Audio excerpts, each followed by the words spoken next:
Hi everyone. In the last video, we have seen some of the important GATE examination questions on pointers. In today's session, we are going to discuss the new topic called structures in C.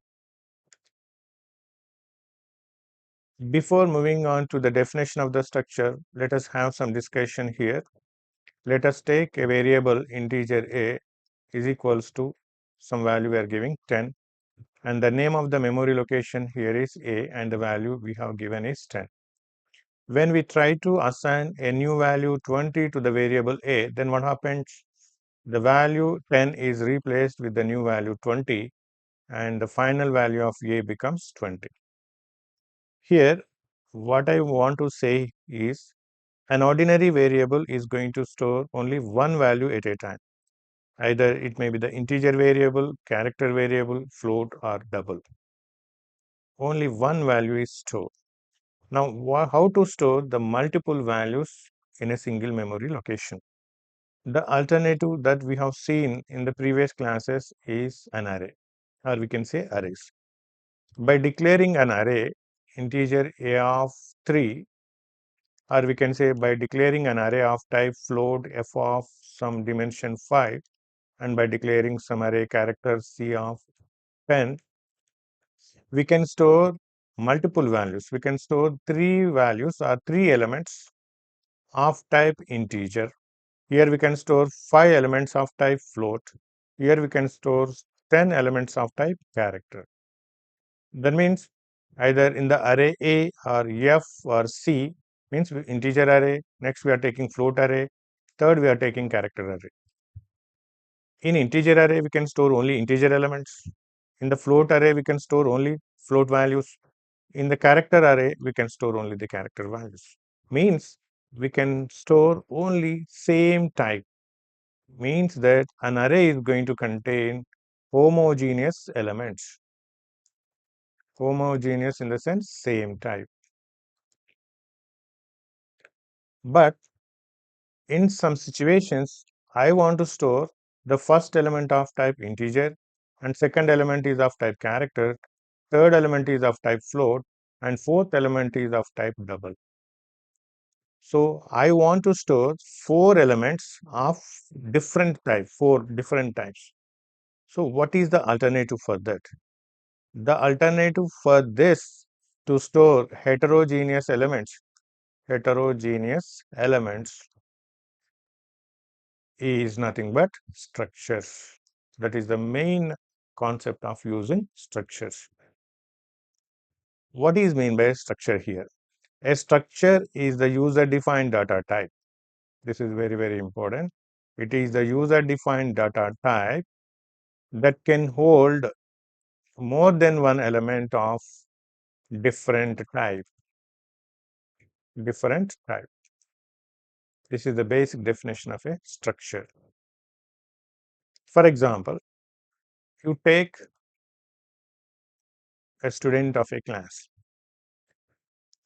General information about the student in a class consists of the student name, and second one, roll number, and third one, marks obtained by a student. Student name is of type character array, roll number is of type integer, and marks is of type float. For storing the student basic information, we are trying to store the multiple members, or I can say multiple elements of a different type. Means we are trying to store the heterogeneous elements. In this context, we are using the concept of structure.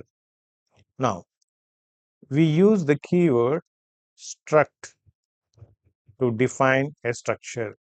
What is the keyword we are using? Struct keyword to define a structure.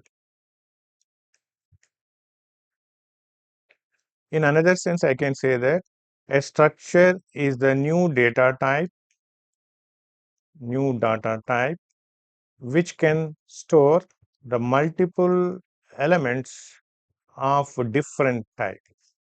Means multiple data items are grouped together, and for that group we are giving a name, that is the new data type known as structure, and a structure is created by using the keyword struct. Now we will see the syntax for declaring a structure. We are talking about the syntax. First, you write the keyword struct, and here you mention the name of the structure, or we can say structure name, opening brace. After opening brace, first mention the data type, and next here you mention the member 1, data type 1, member 1, and next you mention the second data type 2, and here you mention member 2. Like this, you can have n number of data types, data type n, and here you write member n, and closing brace, and you put semicolon. Please remember, at the end of the structure, you must write semicolon, or we can say the structure ends with semicolon, and this represents the body of the structure, right? And the name of the structure, we can also call it as structure tag. Structure tag. Here, the name of the structure or the structure tag is optional. No need to mention every time the name of the structure. It is optional. Directly, we can write only the keyword struct, and within the opening brace and closing brace, you can mention different elements with different data type, and finally, the structure ends with a semicolon. This is the way of declaring a structure. Now, the important thing you should note here is whenever we declare a structure, only the skeleton is created. Skeleton is created, or we can say structure template is created. We call it as structure template, or we can say another word, structure prototype. Once the structure prototype or declaration is done, then the memory is not allocated.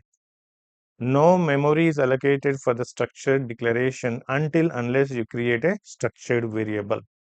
Or in another sense, the structure gets its life only once the variable is created or the structured variable is created. Now we will see how to create a structured variable with an example.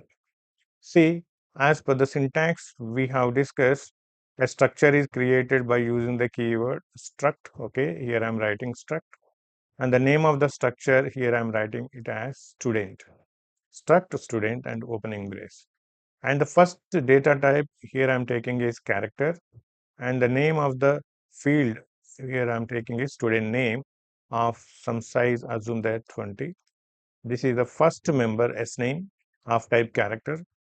Next, second data type we are taking integer, and the field name and the variable name is rule number. And third one is we are taking float, and here we are taking the marks obtained by a student, and here we are ending the structure by writing the closing brace by keeping semicolon. This is the way of for declaring a structure, and the name of the structure is student. Not only a student, you can also take a structure of book. Struct, the name of the structure we are taking is book, and here generally the book consists of the name of the book, or we call it as book name, and you can take any dimension here. I'm taking 20, and here I'm taking the second variable pages, number of pages in int, and next I'm taking the third one float and price, and closing brace, and here we are keeping semicolon. This is a way of declaring a structure. Now, one important thing, just now I said that the memory is not yet allocated for the struct student and also for the struct book. Why the memory is not allocated? Why? Because there is no variable which is created of type student. That means we are talking about structured variables. What do you mean by structured variables? See, in the previous classes, we can declare an ordinary integer variable like this, right? Integer a. Here a is integer variable.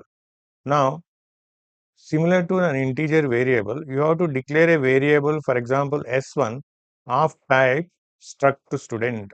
Struct to student is the new data type, right? So declare a variable or create a variable, any variable of type struct student.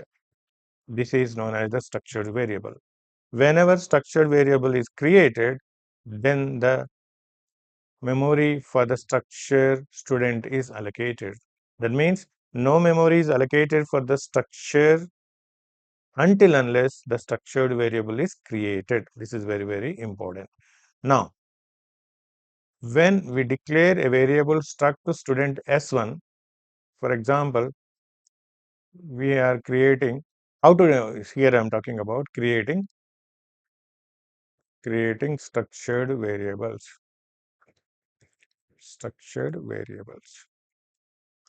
There are two methods by which we can declare a structured variable. The first method we are talking is struct, and we have written the name of the structure is student, right? And opening brace, first we have said character s name, and you can give any dimension, right? Previously we have written this, right? Next integer, rule number, and float, we have taken marks. And here the first method to declare a structured variable, creating a structured variable, is here. Previously we have written a semicolon, but before semicolon you write any variable like this s1. Not only s1, you can also declare another variable comma s2. That's your choice. So whenever I say s1 means I'm going to take only one student information. Here I'm keeping semicolon. See how to read it as the variable is s1. S1 is of type struct to student. This is when you write before semicolon. This is the first method. Now, what is the second method?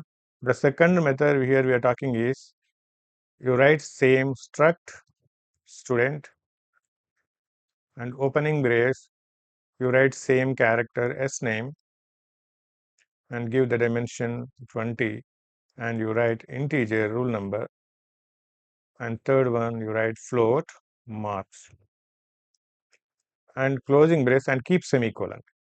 Means after ending the structure of the student, now we are trying to create a structured variable. After the semicolon, if you want to create a structured variable s1, then what you have to do is you have to exclusively specify who is s1. See, we want s1 variable of type student. Student is nothing but struct.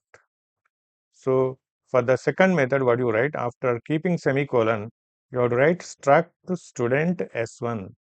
Here you have to write explicitly struct to student.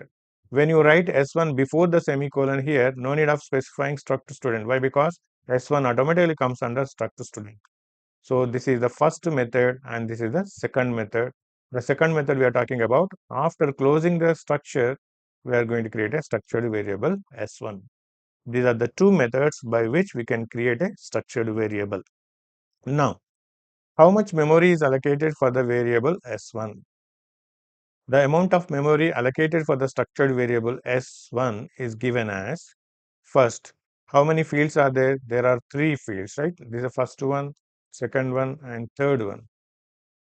First one, how much? S name, student name of 20 means 20 characters. Why? Because each character is going to take 1 byte. 20 bytes plus integer, it depends upon the compiler. It can take either 2 bytes or 4 bytes. Assume that I'm taking 2 bytes. Integer is going to take 2 bytes. Next float is going to take 4 bytes. Total how much? 26 bytes of memory is allocated for the variable s1. If you don't create the variable s1, is the memory is allocated? No. That you have to carefully understand the concept. So the memory comes into the picture, or the memory is created or allocated or assigned only when the structured variables are created. Now, the next thing is how to access the members of a structure. Accessing, we are talking about accessing the members of a structure. To access the members of a structure, we use an operator called dot operator. Dot operator, or we can say period operator. See, I think we have written struct student, and within the after opening brace we said character s name. Here I have a doubt that can we say character s name of 20 equals to some name? Can you initialize the variable here? No, it's not possible. This is wrong. What you do is, until unless you don't create a structured variable, you can't initialize the values to the individual members of a structure. This is the wrong way of assigning the values to a structure members. First, you have to create the structured variable, right? Now, just now we have created a variable s1. Now, how to access the first member using the structured variable s1? The first member is accessed by saying s1 dot sname, and second one is s1 dot rule number, and third one is s1 dot marks. This is a way of accessing the members of a structure by using dot operator. Before the dot operator, you have to mention the name of the structured variable. After this, we are going to see how to initialize a structured variable. Here I am writing struct student opening brace. Here we are writing the character student name. Next to 20, and you take another variable integer rule number and you write float marks. And here I'm keeping semicolon. Okay. See, before the main function, I'm going to declare the structure. This is global scope. We are talking about the global scope. Here we have not yet created the structured variable. Now I'm writing into main, right? In the main, I'm trying to create a structured variable s1. So within the main, within the local scope of the main, I want to create a structured variable s1. Here, to declare this structured variable s1, or to create the structured variable s1, you have to exclusively specify that s1 belongs to student. Student is nothing but struct. What do you say? Struct student s1. Means we are using the second method to create a structured variable s1. Now, after saying this s1, directly we can initialize the values of values to the members by saying opening brace. Struct student s1 is equals to, first is of student name, right? Student name you write, for example, in double quotes I am writing Anil. And second one is rule number. You can give rule number 100. And total marks, or we can say marks, are 205.60, and closing brace and semicolon. So this is the way of directly initializing the values to the structured variable s1. See whether the first item belongs to first member or not. So we are mentioning in double quotes, that means it is student name. Next, here we are not giving any floating point value. This is rule number and this is the float value marks. This is a way of assigning the values to the structured variable. Or I can use another method, that by saying struct student s1, in the next line I want to assign the values individually. Then what you say? S1 dot sname. You can mention like this: S1 dot sname equals to Anil, double quotes close. Next, you can specify S1 dot rule number is equals to 100, and next we can mention S1 dot marks equals to some value. Anything you can give. So this is another method of assigning the values individually, member wise. This also be possible by using dot operator. This is how we can initialize the values of structure members. After this, next we are going to see how to read the elements into the structure. Reading the elements into the structure. Reading the elements into a structure. How to read? Generally by using the scanf statement. First is of type %s, second is of type %d, third is of type %f, and here you have to mention first s1 dot sname. Why? Because the character array does not require any ampersand. S1 dot sname, comma ampersand S1 dot rule number, comma ampersand S1 dot marks. This is a way of reading the elements into the structure members, right? So what I want to say that a structure is a user-defined data type which is going to store the more than one element of different type, or we can say heterogeneous type, and a structure is created by using the keyword struct, and the name of the structure is structure tag, and the structure tag is optional. That means directly we can say like this struct, no need of mentioning the student, directly you can say opening brace, here you can mention character s name, some dimension 10, and we can say integer rule number. Next we can say float marks, here we can say s1. Here I have not mentioned any structure tag. This is also valid. In this way also we can create the structures. So this is the introduction about how to create a structure, how to define a structure, and how to initialize the elements of structured variable.